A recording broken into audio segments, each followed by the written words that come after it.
আমরা 11টা দল একত্রিত হয়েছি কিসের ভিত্তিতে? আমরা একত্রিত হয়েছি জনগণের আকাঙ্ক্ষার ভিত্তিতে। আমরা একত্রিত হয়েছি জুলাই যোদ্ধাদের আকাঙ্ক্ষার ভিত্তিতে। আমরা একত্রিত হয়েছি একটি নতুন বাংলাদেশ গড়ার স্বপ্ন নিয়ে, যেই স্বপ্ন এদেশের 18 কোটি মানুষ এখন লালন করে। আমাদের এই একত্রিত হওয়া চাঁদাবাজ, দুর্নীতিবাজ, মামলাবাজ এবং সব ধরনের অপরাধ জগতের যারা কারিগর তাদের বিরুদ্ধে। ইনশাআল্লাহ জনগণ যখন ঐক্যবদ্ধ হয়েছে তখন জনতারই বিজয় হবে ইনশাআল্লাহ। দুটা জিনিস আমি সকলের সাথে সুর মিলিয়ে বলতে চাই। অন্যায়ের বিরুদ্ধে, ফ্যাসিবাদের বিরুদ্ধে জুলাইতে যখন আন্দোলন শুরু হয় তখনও কিন্তু ইন্টারনেট কেড়ে দেওয়া হয়েছিল, যাতে অপরাধ গোপন করা যায়, যাতে খুনকে বৈধতা দেওয়া যায়। আবার আমরা দেখতে পাচ্ছি কার ইশারায় কেন সেই একই অন্ধকার গলিপথে আমাদের নির্বাচন কমিশন হাঁটার চেষ্টা করছে। তারা নির্বাচনের দিন 400 মিটারের ভিতরে সব ধরনের রেকর্ডিং বা ক্যামেরা, মোবাইল সব কিছুকে তারা নিষিদ্ধ করতে যাচ্ছেন। আমরা পরিষ্কার বলে দিতে চাই, জুলাইয়ে ওই উপকর্ম যেমন মেনে নেওয়া হয়নি, আজকেও মেনে নেওয়ার কোনো প্রশ্নই উঠে না। নাহিদ ইসলাম বলেছেন, আজ সন্ধ্যার আগেই যদি এই প্রজ্ঞাপন প্রত্যাহার করে জনগণকে স্পষ্ট বার্তা দেওয়া না হয়, আগামীকাল নির্বাচন নয়, নির্বাচনী প্রক্রিয়া ভণ্ডুল করার জন্য যারা জটিলতা সৃষ্টি করছে তাদের বিরুদ্ধে আমাদের আন্দোলন শুরু হবে। এর সমস্ত দায়ভার তাদেরকে নিতে হবে। আমরা বহু জায়গায় দেখতে পাচ্ছি একটা পক্ষ, একটা মহল নির্বাচনে হেরে যাওয়ার ভয়ে তারা একবারেই হতাশ হয়ে পড়েছে এবং হতাশা থেকে তারা এখন চূড়াই পথেই নির্বাচনকে হাইজ্যাক করার চিন্তা করছে। গুন্ডাদেরকে লেলিয়ে দেওয়া হচ্ছে, অস্ত্রের ভান্ডার গড়ে তোলা হয়েছে, ভোট কেন্দ্র অন্যায়ভাবে দখল করে মানুষের ভোট কেড়ে নেওয়ার পায়তারা করা হচ্ছে। আমরা স্পষ্টভাবে বলে দিচ্ছি, জুলাই যোদ্ধারা ঘুমিয়ে পড়ে নাই, তারা এখনো জেগে আছে।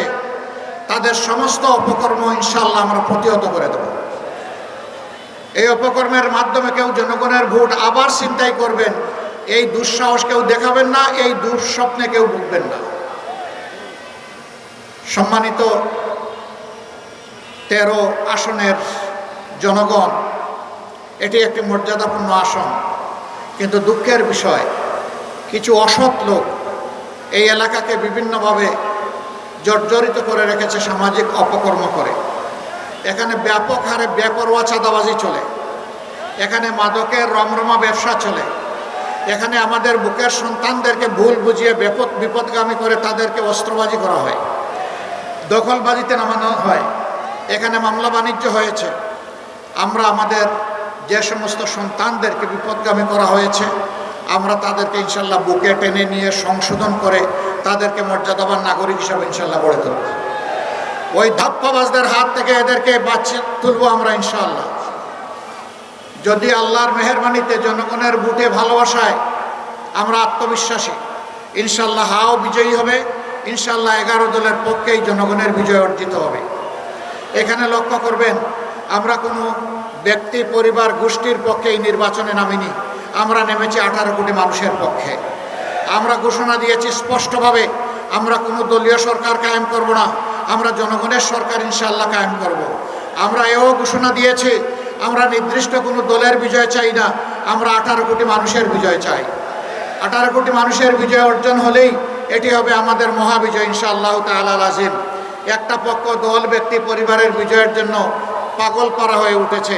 জনগণ তাদেরকে অতীতে দেখেছে আর এখনও তাদের কার্যকলাপ দেখছে।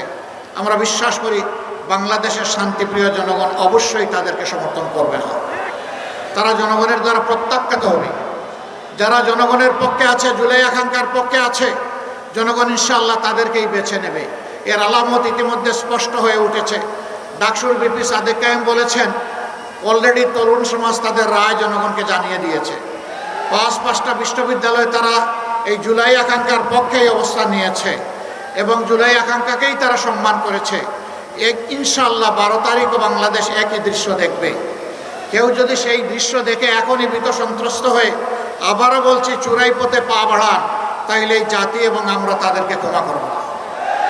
আমরা সেই দিকে চলতে দেব না, এই রাস্তা বন্ধ করে দেওয়া হবে ইনশাআল্লাহ। সরকারের কিছু আমলা, কিছু সচিব, কিছু অসৎ লোক এখনো দলবাজি করছেন, বিভিন্ন জায়গায় বিভিন্ন ক্যান্ডিডেটকে জিতিয়ে আনার চেষ্টা করছেন। ক্যান্ডিডেট জিতবে বা পরাজিত হবে সেটা জনগণের ভোটে। আপনি কে? আপনাকে কে এই দায়িত্ব দিয়েছে? মনে রাখবেন, ক্ষমা বারবার পাবেন না। অপরাধ করে অতীতে ক্ষমা পেয়েছেন, আগামীতে সেই ক্ষমা করা হবে না। অনুরূপ যদি আবার ফেসিবাদের দিকে দেশকে ঠেলে দেওয়ার কেউ দুঃসাহস করেন, জুলাইতে যেমন ফেসিবাদে রুখে দেওয়া হয়েছে, আগামীতেও সেই ফেসিবাদে রুখে দেওয়া হবে ইনশাআল্লাহ। কিন্তু আমরা বারবার জুলাই চাই না। এই জুলাই আর হওয়ার প্রেক্ষাপট কেউ তৈরি করবেন তা ইনশাআল্লাহ আমরা হতে দেব না। ইনশাআল্লাহ সত্যের বিজয় হবে, ইনসাফের বিজয় হবে, দুর্নীতিমুক্ত বাংলাদেশ হবে, ইনসাফ এই বাংলাদেশে কায়েম হবে। সকল মাত্র 30% টাকায় জমির মালিক হয়ে নতুন বাংলাদেশের গড়ে তোলার স্বপ্ন দেখা বাংলা বসতি। আমি এখানে দাঁড়িয়েছি আরো দুটি কথা বলার জন্য। এখানে রিকশাই আমাদের 11 দলের প্রতীক, এখানে রিকশাই আমাদের জনগণের প্রতীক, জুলাই আকাঙ্ক্ষার প্রতীক, তরুণ প্রজন্মের প্রতীক, আমাদের নারী সমাজের প্রতীক, নারী পুরুষ সকলের প্রতীক, আধিপত্যবাদ বিরোধী জনগণের প্রতীক। সেই প্রতীক আমরা এখন আল্লামা মামুনুল হক সাহেবের হাতে তুলে দিচ্ছি। 2 নম্বর প্রতীক যার হাতে তুলে দিচ্ছি, ইনশাআল্লাহ তাআলাল আযীম, আল্লাহ তাআলার মেহেরবানিতে বিইজনিল্লাহ জনগণের ভালোবাসা সমর্থন ভোটে 11 দল বিজয়ী হলে ইনশাআল্লাহ 13 নম্বর আসন একজন আসনের প্রতিনিধি হিসাবে নয়, সারা দেশের জন্য একজন মর্যাদাবান মন্ত্রী পাবে ইনশাআল্লাহ। যিনি সংসদে গিয়ে শুধু 13 নম্বরের জনগণের কথা বলবেন না, তিনি 18 কোটি মানুষের অধিকারের পক্ষে কথা বলবেন, আলিম উলামার পক্ষে কথা বলবেন, আল্লাহর দ্বীনের পক্ষে কথা বলবেন, বেইনসাফির বিরুদ্ধে কথা বলবেন, ইনসাফের পক্ষে দৃঢ় অবস্থান নেবেন। এইরকম একজন লোককে ইনশাআল্লাহ আমি বিশ্বাস করি এই এলাকার জনগণ বুকের ভালোবাসা দিয়ে আলিঙ্গন করে তাকে বিজয়ী করবে আগামী 12 তারিখ ইনশাআল্লাহ। এখন তারই হাতে আমরা এইদিকে ডান দিকে যে আসে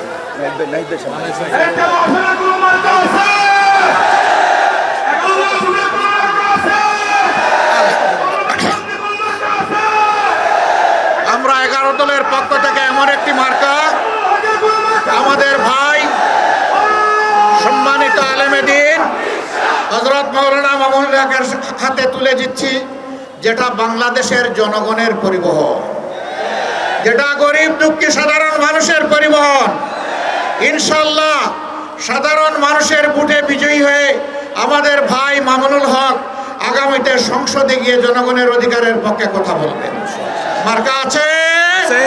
কোন সে মার্কা? আরো জোরে, জোর হলো না, জোরে সুরে ইনশাআল্লাহ বিজয় হবে ইনশাআল্লাহ। 12 তারিখ সারাদিন সকাল সন্ধ্যা ভাই বোনেরা দলে দলে ভোট দিয়ে জিতিয়ে দিবেন ইনশাআল্লাহ। মাশাআল্লাহ তাআলাল আযীম। এখন থেকে সতর্ক পাহারাদারের দায়িত্ব পালন করতে হবে। কোনো ভোট ডাকাত, কোনো জালিয়াত, কোনো ভোট চোর, কোনো অবৈধ ইঞ্জিনিয়ার যাতে জনগণের কপাল নিয়ে খেলতে না পারে তা রুখে দিতে হবে ইনশাআল্লাহ। এখন থেকে পাহারাদারি শুরু। বিজয়ের মালা গলে পরিয়ে দিয়ে তারপরে ঘরে ফিরবেন, ওযু করবেন, 2 রাকাত নামাজ পড়বেন, বিজয় চোখ দিয়ে 4টা সেজদা দিবেন ইনশাআল্লাহ।